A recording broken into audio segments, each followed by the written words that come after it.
ఉన్న బంగారాన్ని విడిపించి ఆ రోజు ఆన్లైన్ రేటుకే మేము కొంటాం. Sharma gold company. నమస్తే, వెల్కమ్ టు సుమన్ టీవీ. నేను మీ యాంకర్ ఉషా. జూన్ మాసానికి సంబంధించి 12 రాశులకు ఏ విధంగా ఉండబోతుందని చాలామంది అడుగుతూ ఉంటుంటారు.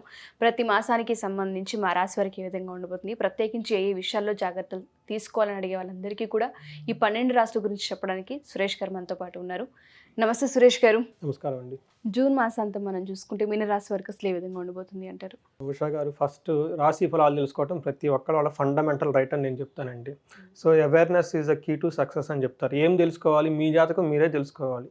లగంగా ఈరోజు ఎలా ఉంది, మనకు సంపత్తారు ఉందా, మిత్రతారు ఉందా, ఏంటి, మనకు ఎలాంటి సిచ్యువేషన్ రాబోదని తెలుసుకోవడం చాలా ఇంపార్టెంట్ అండి. ఎంత ఇంపార్టెంట్ అంటే సాక్షాత్తు శ్రీ వెంకటేశ్వర స్వామికి తిరుపతిలో సుప్రభాత సేవ కూడా పంచాంగ శ్రవణతోనే స్టార్ట్ అవుతుందండి. అందుకని చెప్పేసి మానవుల మనం ఎంతండి. అందుకని చెప్పి ప్రతి మంత్ బిగినింగ్లో అట్లీస్ట్ ఆ మంత్ ఒక 15-20 డేస్ మనకి ఎలా ఉంది, ఏ ప్లానెట్స్ అనుకూలంగా ఉన్నాయి లేదు అని చెప్పేసి తెలుసుకోవాలి. ఏమవుతుందంటే అండి, లైఫ్ చాలా మెచ్యూర్డ్గా ఉంటుందండి. చాలా పరిణితి చెంది ఉంటారు వాళ్ళు. నేను ఏ ఫ్యామిలీతో జాతకాలు కరెక్ట్గా చూసుకొని ఎప్పుడు రెగ్యులర్గా ఉంటారో వాళ్ళ థింకింగ్ ప్యాటర్న్ కానివ్వండి, వాళ్ళ ఒక మెచ్యూరిటీ, ఒక అండర్స్టాండింగ్ బాగుంటుందండి. సో అందుకని చెప్పేసి మహర్షులు మనకి ఇచ్చిన ఈ జ్ఞానాన్ని, మన బర్త్ని, మన ఫేట్ని మనం తెలుసుకోవడం చాలా ఇంపార్టెంట్ అండి. సో విషయం ఇప్పుడు కనుక 2024 జూన్ మంత్ రాశి ఫలాలు కనుక మనం చూసుకుంటే, సో మీనరాశి వారికి మనం చూసుకుంటేనండి మిక్స్డ్గా ఉండే రిజల్ట్స్ ఎక్కువగా ఉన్నాయి అన్నమాట. సో ఇది మనం ఈ మంత్ ప్లానెట్స్ వచ్చేటప్పుడు జూన్ 2024 మనకి చూసుకుంటే ప్లానెట్స్ చేంజెస్ 3 ప్లానెట్స్ ఉన్నాయి. యాక్చువల్ 4 ప్లానెట్స్ చేంజెస్ ఉన్నాయి. ఫస్ట్ నుంచే వీళ్ళకి మార్స్ ఏరీస్లో ఉన్నారండి, అది ఒకటి. రెండోది వచ్చేటప్పటికి మనకి మిథున రాశిలో 3 గ్రహాలు మారుతున్నాయి. ఒకటి శుక్రుడు 12వ తారీఖు నుంచి, బుధుడు 14వ తారీఖు నుంచి, సూర్యుడు వచ్చేటప్పటికి 15వ తారీఖు నుంచి. అంటే 2 వారాలకు ఫస్ట్ 2 వారాలు ఒక రకంగా, తర్వాత 2 వారాలు ఇంకో రకంగా ఉంటుందండి. స్ప్లిట్గా ఉంటుంది అన్నమాట రిజల్ట్. సో అది కూడా మనం ప్లానెట్ వైజ్ చెప్పుకుంటాం. సో చాలా క్లారిటీ ఉంది, ఏ ప్లానెట్ ఎలాంటి మనకి రిజల్ట్ ఇస్తుందని చూసుకోవచ్చు అనమాట. ఫస్ట్ వచ్చేటప్పుడు వీళ్ళకి సూర్యుడు వచ్చేటప్పటికి ఫస్ట్ 15 డేస్ ధనాన్ని ఇస్తారండి, వీళ్ళకి సక్సెస్ని కూడా ఇస్తారనమాట. అదే సూర్యుడు వచ్చేటప్పటికి సమాజంలో పరుగు పోయే అవకాశాలు కూడా కలిగిస్తే అవకాశం ఉంది, కూడా జాగ్రత్తగా ఉండాలి. తర్వాత వచ్చేటప్పటికి వీళ్ళకి ఈ మాసం అంతా మంగళుడు లేదా కుజుడు ధనచ్ఛేదం, ఎక్కువగా లాస్ ఆఫ్ ప్రాపర్టీ, ధనాన్ని కోల్పోయే అవకాశం ఎక్కువ కల్పిస్తూ ఉన్నారండి. తర్వాత బుధుడు వచ్చేటప్పటికి శత్రువుల నుంచి ఒక ఛాలెంజ్ అనే సిచ్యువేషన్ చేసుకొచ్చేస్తూ ఉంటాడండి బుధుడు వచ్చేటప్పటికి. కానీ అదే బుధుడు వచ్చేటప్పటికి ధనాన్ని ఇస్తూ ఉంటాడు రెండో పార్ట్లో వచ్చేటప్పటికి, అంటే 15th తర్వాత అనమాట. శుక్రుడు వచ్చేటప్పటికి ప్రాస్పరిటీని, విభూతిని తీసుకొని వస్తూ ఉంటాడు, సుఖాన్ని, అభివృద్ధిని తీసుకొని వస్తాడు. అదే శుక్రుడు వచ్చేటప్పటికి సుఖ సుహృదాభివృద్ధి, ఫ్రెండ్స్ని, ప్రాస్పరిటీని తీసుకొని వస్తాను చెప్తాను అనమాట. టోటల్గా వచ్చేటప్పటికి శుక్రుడు చాలా మంచి తీసుకొని వచ్చేస్తూ ఉంటాడు అనమాట. మార్స్ వచ్చేటప్పటికి కొంచెం ధన నష్టాన్ని కలిగిస్తూ ఉంటాడు అనమాట. అంటే మిక్స్డ్గా కొన్ని రావటం, ధనం పోవటం ఇలా క్లారిటీగా లేకుండా కొంచెం అప్స్ అండ్ డౌన్స్గా అన్ని విషయాలు ఎక్కువగా ఉందన్నమాట.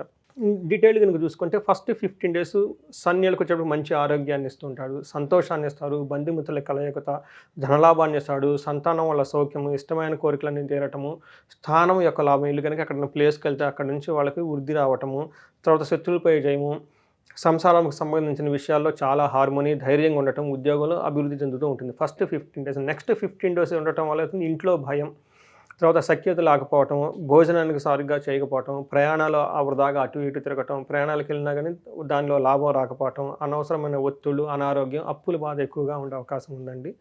తర్వాత మనకి మార్స్ వచ్చేటప్పటికి 2వ హౌస్లో ఉండటం వల్ల ఏదైనా పని గనక చేసుకుంటే ఆ పని చెడిపోయే అవకాశం ఎక్కువ ఉంది. అధికారుల వల్ల భయం ఎక్కువగా ఉంటుంది, శత్రువులు ఉంటుంది, వీళ్ళు కఠినంగా మాట్లాడతారు అన్నమాట వేరే వాళ్ళతో, ధన నష్టం కూడా జరుగుతుంది, అవమానాలు, ధననాశనం ఇవన్నీ అవకాశం ఎక్కువగా ఉంది. కాబట్టి మార్స్ విషయంలో కొంచెం జాగ్రత్తగా ఉండాలి, మాట్లాడే మాట చాలా జాగ్రత్తగా ఉండాలి. రిలేషన్షిప్, ఫ్రెండ్షిప్స్ ఏమైనా ఉన్నా కానివ్వండి, కొంత హార్డ్గా బిహేవ్ చేయకుండా సాఫ్ట్గా, ఒక ఫ్లెక్సిబిలిటీగా ఉంటే చాలా బాగుంటుంది మార్స్ వల్ల. శుక్రుడిని కనుక చూస్తే కనుక వీళ్ళకి చాలా బాగుందని మనం చెప్పుకోవాలి. వీళ్ళకి ఈ మంత్ అంతా ఎవరైనా కనుక బాగా యోగ్యతనిచ్చే ప్లానెట్ ఎవరైనా అది శుక్రుడు అక్కడే. అందుకని శుక్రవారాలు చేయాలి, లక్ష్మీదేవి గుడికి వెళ్ళి అష్టలక్ష్మి ఉపాసన కనుక చేస్తే వీళ్ళకి బాగా కలిసి వస్తుందని చెప్పుకోవాలన్నమాట. తృతీయలో వీళ్ళకి ఎలా ఉంటుందంటే ధన నష్టం, తర్వాత గౌరవ వృద్ధి జరగటము, మాటలు అలాంటి వాటిలో పలుకుబడి గౌరవం రావటం, ఇవన్నీ ఎక్కువ జరుగుతూ ఉంటాయి అన్నమాట. తర్వాత శుక్రుడు 12 నుంచి మారటం వల్ల ఏమవుతుందంటే వీళ్ళకి బంధువులలో సన్మానం జరిగే అవకాశం ఎక్కువ ఉంది, స్త్రీలలో మాట్లాడటానికి ఇంట్రెస్ట్ ఎక్కువ ఉంటుంది, పుత్రమిత్ర కళ బంధువులతో సంతోషంగా ఉంటారు, పుత్రులతో కానివ్వండి, భార్యతో కానివ్వండి, బంధువులతో కానీ చాలా సంతోషకరమైన ఒక హార్మోనియస్ ఎన్విరాన్మెంట్లో ఉండి హ్యాపీగా ఉంటారు. తర్వాత విద్యా గోష్ఠులు, తర్వాత ఇంటలెక్చువల్ పీపుల్తో వీళ్ళకి కడిగేసి మంచి మంచి విషయాలను తెలుసుకుంటారు, లేకుంటే ఆశ్రమాలకు వెళ్ళటము, తర్వాత స్పిరిచువల్గా టైం స్పెండ్ చేయటం, విందులు వినోదాలుగా ఉండటం, పార్టీలు చేయటం, ఫంక్షన్ చేయటం, ఇవన్నిటిగా హ్యాపీగా ఉంటారని చెప్పుకోవాలన్నమాట. తర్వాత మనకి అంగగోచారం అని ఉంటుంది. ఇంకా నక్షత్రం ప్రకారంగా చూసుకుంటే పూర్వభాద్ర నక్షత్రం వాళ్ళు కొంచెం చాలా జాగ్రత్తగా ఉండాలి. వాళ్ళకి హాని జరిగే అవకాశం ఎక్కువ ఉంది. అనుకున్న పనులు ఏది ముందుకు పోక ఒక స్తబ్దత ఏర్పడుతుంది వాళ్ళ లైఫ్లో. తర్వాత కలహం, అనవసరమైన గొడవలు వచ్చే అవకాశం ఎక్కువ ఉంది. కానీ ఫైనల్గా ఏదైనా కానీ పని అనుకుంటే విజయం మాత్రం సాధిస్తారు. అందుకని పేషెన్సీగా వీళ్ళు పని చేసుకోవటం అనేది నేర్చుకోవాలి. తర్వాత ఉత్తరాపాత్ర కూడా సేమ్ అలానే ఉంటుందండి. వీళ్ళకి ధనలాభం బాగా కలిసి వస్తుందండి. జయం ఉంటుంది, ధనలాభం ఉంటుంది, అన్ని పలకం బాగుంటుంది. కాకపోతే ఒక గొడవలు వచ్చే అవకాశం ఎక్కువ ఉంది. తర్వాత ఈ రాశి వాళ్ళకి, మీనరాశిలో ఉత్తరాభాద్ర వాళ్ళకి యాక్చువల్గా బాగుందని చెప్పుకోవాలన్నమాట. రేవతి నక్షత్రం వాళ్ళకి అంత సరిగా లేదని మనం చెప్పుకోవాలన్నమాట. వాళ్ళకి ఐశ్వర్యం వస్తుంది, తర్వాత ధనలాభం ఉంది. కాకుంటే అనుకున్న పని ఒక్కటి ఏదో వాళ్ళకి బాగా ఇంట్రెస్ట్ చేసే పని, ఏ పని అవ్వకుండా ఆ కార్యక్రమం చెడిపోయి అది ఆల్మోస్ట్ క్లోజ్ అయ్యే టైం సిచ్యువేషన్స్ కానీ వచ్చే అవకాశం ఉంది. కాబట్టి ఏదైనా పనులు ఉంటే వాళ్ళు కొంచెం పోస్ట్పోన్ చేసుకుంటే బాగుంటుందని చెప్పేసి ఒక సలహా అండి. ఇది వచ్చేటప్పుడు అంగగోచరం ప్రకారం, నక్షత్రం ప్రకారం అండి. సో మీరు అన్నట్టుగానే నక్షత్ర ప్రకారంగా మనం చెప్తూ ఉన్నాం, మనం దాంతోపాటు మంత్ వైజ్గా కూడా ఏ విధంగా ఉంటుందని చెప్తున్నాం. చాలామంది లాంగ్ రన్ ఒక ఇయర్కి సంబంధించి ఎటువంటి జాగ్రత్తలు తీసుకోవాలి, జాతకరీత్యా మేము ఈ పనులు చేయొచ్చా చేయకూడదా అని కూడా అడుగుతూ ఉంటుంటారు. అది వివాహం కావచ్చు, సంతానం కావచ్చు, లేదు అంటే ఎస్పెషల్లీ మనీకి సంబంధించిన ఆర్థిక ఇబ్బందులు కూడా ఉంటుంటాయి సార్. జాతకరీత్యా ఏ హోమాలు చేయించుకుంటే మంచిది, అసలు మాకు కలిసి వచ్చే అంశాలు ఉన్నాయని అడుగుతారు. అలా అడిగే వాళ్ళందరికీ మీ అపాయింట్మెంట్ కావాలి అంటే ఏ విధంగా? దేవుళ్ళు మన మహర్షులు ఇచ్చిన గొప్ప ఏదైనా గిఫ్ట్ ఉందంటే అదే జ్యోతిష శాస్త్రం అంటే.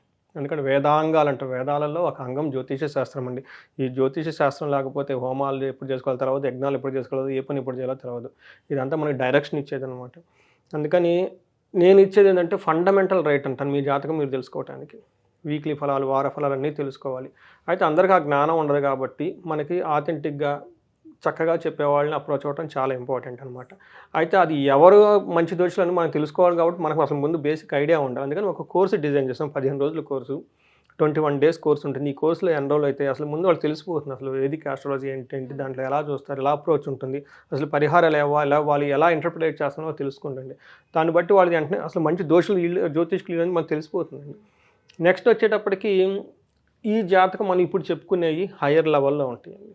సో మనకి ఇండివిజువల్గా వచ్చేటప్పటికి నక్షత్రం ప్రకారం కాబట్టి ఇది మనకు 20-30% మాత్రమే ఎఫెక్ట్ అవుతుంది. మనం వాళ్ళ దశాభుక్తి చూడాలి, తర్వాత వర్ష ఫలాన్ని బర్త్ డేట్ నుంచి వాళ్ళ బర్త్ డేట్కి చూడాలి. ఇది వచ్చేటప్పటికి మనకి మంత్లీ ఫలాలు, రాశి ఫలాలు చెప్పుకుంటాం అనమాట.